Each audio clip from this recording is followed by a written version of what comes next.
గూడూరులో అక్కడికి వెళ్ళి చెక్ చేస్తే ఏంటంటే గుండు ప్రశాంత్ ఇతడు సన్ ఆఫ్ మౌలి 22 సంవత్సరాలు గూడూరు విలేజ్. తర్వాత బాలే నవీన్ ఇతడి తండ్రి పేరు రవి తాటిపల్లి విలేజ్ మలయాళం అంట.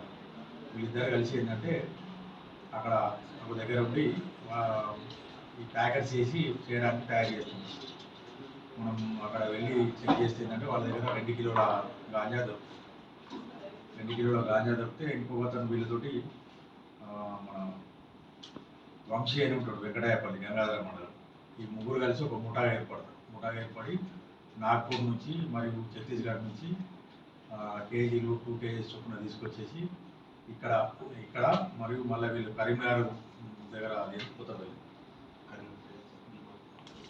కరీంనగర్లో ఒక రూమ్ తీసుకొని అక్కడ నుంచి వీళ్ళు ఎవరైతే గాంజా కన్జ్యూమర్స్ ఉన్నారో వాళ్ళు సప్లై చేస్తూ ఉంటారు. వాళ్ళు చొప్పదండి, గంగాధర, జగిత్యాల, కరీంనగర్ ఏరియాలో దాదాపు ఒక 20-30 మంది వీళ్ళు సప్లై చేస్తున్నారని మనకి ఇన్ఫర్మేషన్. దాని మీద రైడ్ చేసి అక్కడ పట్టుకుంటే వీళ్ళు దొరికింది. వీళ్ళు అంతకుముందే మన జగిత్యాల టౌన్కి సంబంధించిన ముగ్గురికి అమ్మింది అని ఇన్ఫర్మేషన్ తోటి మన టౌన్ సి కర్ణాకర్ మరియు ఎస్ఐ రవికిరణ్ వెళ్ళి ఆవునూరి రణధీర్, ఇది శివపేట, లింగంపేట జగిత్యాల మరియు ఆకుల అమర్నాథ్, మున్నూరు కాపు, తులసినగర్ జగిత్యాల, తర్వాత కాగితం మల్లికార్జున్, ముదిరాజ్, తులసినగర్ జగిత్యాల. వీళ్ళు ముగ్గురు అంతకుముందే వీళ్ళ దగ్గరికి తీసుకుపోతారు.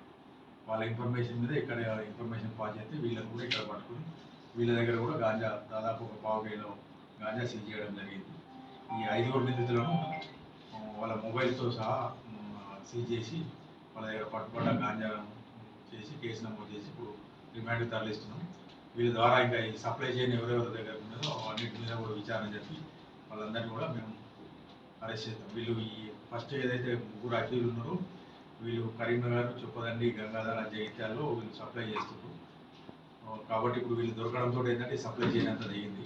ఇంకెవరున్నా కూడా ఈ గాంజా రవాణా చేసిన పొజిషన్ ఉన్న తర్వాత అమ్మిన చట్టరీత్యా కఠిన చర్యలు తీసుకోబడింది.